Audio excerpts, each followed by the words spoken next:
మద్రరాజా, రథచక్రాన్ని బురద నుండి బయటికి తీయండి. నేను రథసారథిని మాత్రమే, ఈ సేవకుణ్ణి కాదు కర్ణ.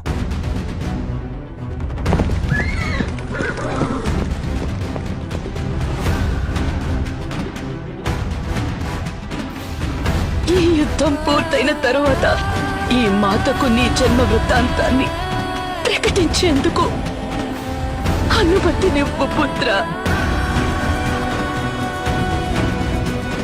ఇదే అనువైన సమయం. అంగరాజు కర్ణుణ్ణి వధించు. సోదరా